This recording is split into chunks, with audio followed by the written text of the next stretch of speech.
সম্মানিত ভিউয়ার্স, আসসালামু আলাইকুম রহমতুল্লাহি ওয়া বারাকাতুহু। আশা করি সবাই আল্লাহর অশেষ রহমতে ভালো আছেন, সুস্থ আছেন।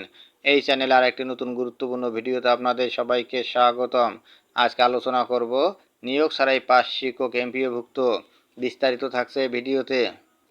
এই ভিডিওটি দেখার আগে যারা এই চ্যানেলে একদম নতুন তারা অবশ্যই চ্যানেলটি সাবস্ক্রাইব করে পাশে থাকা বেল আইকনটি প্রেস করে দিন। আর যারা ইতিমধ্যে সাবস্ক্রাইব করেছেন তাদেরকে জানাই অসংখ্য ধন্যবাদ। নিয়োগ ছাড়াই পাস শিক্ষক এমপিওভুক্ত।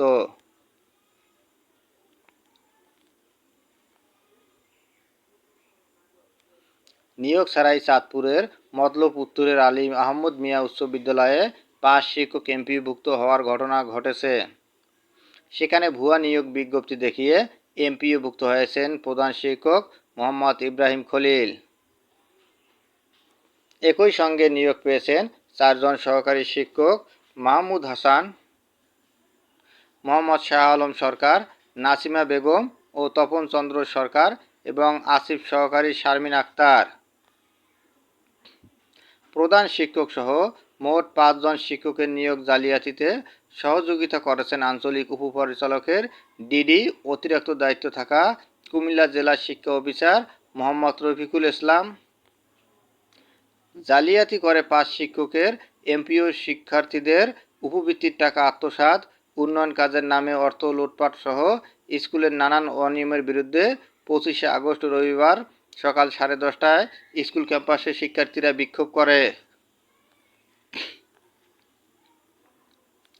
স্কুলটি 2022 খ্রিস্টাব্দের জুলাই মাসে এমপিওভুক্ত হয়।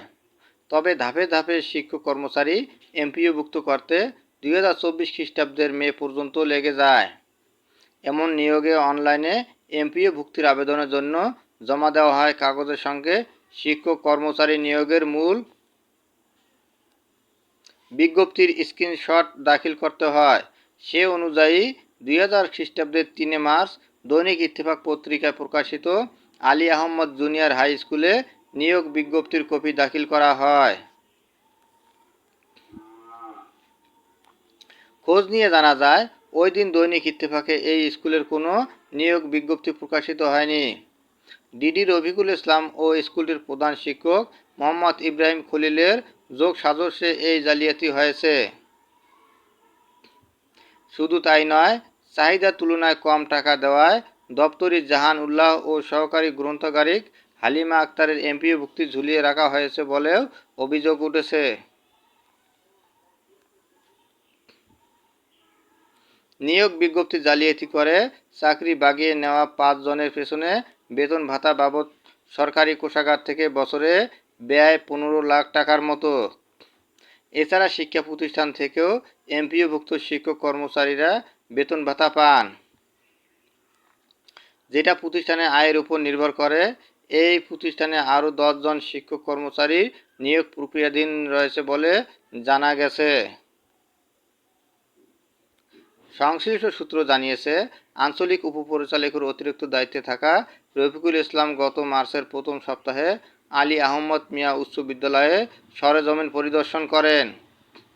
তার সঙ্গে ছিলেন কুমিল্লা জেলা শিক্ষা অফিসারের গবেষণা কর্মকর্তা সেসিপের অস্থায়ী নিয়োগ মোহাম্মদ মনির, তিনি ডিডির ক্যাশিয়ার হিসাবে পরিচিত। তারা সরেজমিনে সবকিছু ঠিক দেখার পর প্রধান শিক্ষককে এমপিওভুক্ত করার ব্যবস্থা করা বলেও দাবি সংশ্লিষ্টদের।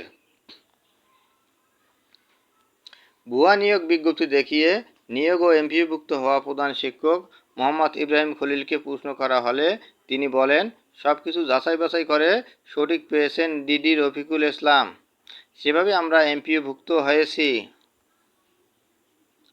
এই জালিয়াতি নিয়োগের পক্ষে মোটা টাকা ঘুষের বিনিময়ে দায়িত্বপ্রাপ্ত আরও কয়েকজন কর্মকর্তা ছাপাই গিয়েছেন বলে জোর অভিযোগ উঠেছে।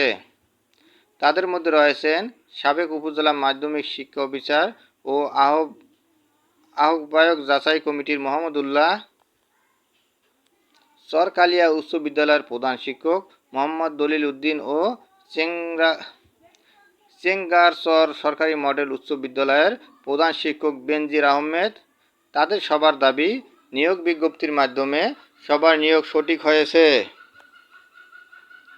নাম প্রকাশ অনিচ্ছুক চাঁদপুর জেলা শিক্ষা অফিসারের একাধিক কর্মকর্তা কর্মচারী জানিয়েছেন 2022 খ্রিস্টাব্দে নতুন এমপিওভুক্ত শিক্ষা প্রতিষ্ঠানের তালিকায় চাঁদপুর জেলার 20টি শিক্ষা প্রতিষ্ঠান রয়েছে। এর মধ্যে নিম্ন মাধ্যমিক বিদ্যালয় 2টি, মাধ্যমিক বিদ্যালয় 15টি ও উচ্চ মাধ্যমিক 3টি। সরকার যদি উপযুক্ত কর্মকর্তা দিয়ে এসব প্রতিষ্ঠানে তদন্ত করে তাহলে আরও অনেক অনিয়মের সন্ধান পাবে, রোধ হবে সরকারি কোষাগারে কোটি কোটি টাকার অপচয়। তারা আরও বলেন, সুচতুর ডিডি রফিক ও প্রধান শিক্ষক ইব্রাহিম সবাইকে নিয়োগ দেখিয়েছেন 2005 খ্রিস্টাব্দের 20 মার্চ বেসরকারি শিক্ষক নিবন্ধন ও প্রত্যয়ন কর্তৃপক্ষের নিবন্ধন সনদ বাধ্যতামূলক করার অনেক আগে। আর স্কুলটির অভিভাবকদের প্রশ্ন, 2000 খ্রিস্টাব্দে যারা বেসরকারি নন এমপিও প্রতিষ্ঠানে চাকরি নিয়েছেন তারা কি আদৌ 22 বছর এমপিওর জন্য অপেক্ষা করছেন? জানতে চাইলে মাধ্যমিক ও উচ্চশিক্ষা অধিদপ্তরের মহাপরিচালক অধ্যাপক নেহাল আহমেদ বলেন, অভিযোগ খতিয়ে দেখে সত্যতা মিললে অবশ্যই বিধি অনুযায়ী ব্যবস্থা নেওয়া হবে। ধন্যবাদ জানিয়ে বিদায় নেওয়ার আগে আবারও অনুরোধ জানাই, যদি ভিডিওটি ভালো লাগে এবং সর্বশেষ শিক্ষামূলক আপডেট ভিডিও পেতে চান তাহলে অবশ্যই চ্যানেলটি সাবস্ক্রাইব করুন। ধন্যবাদ সবাইকে।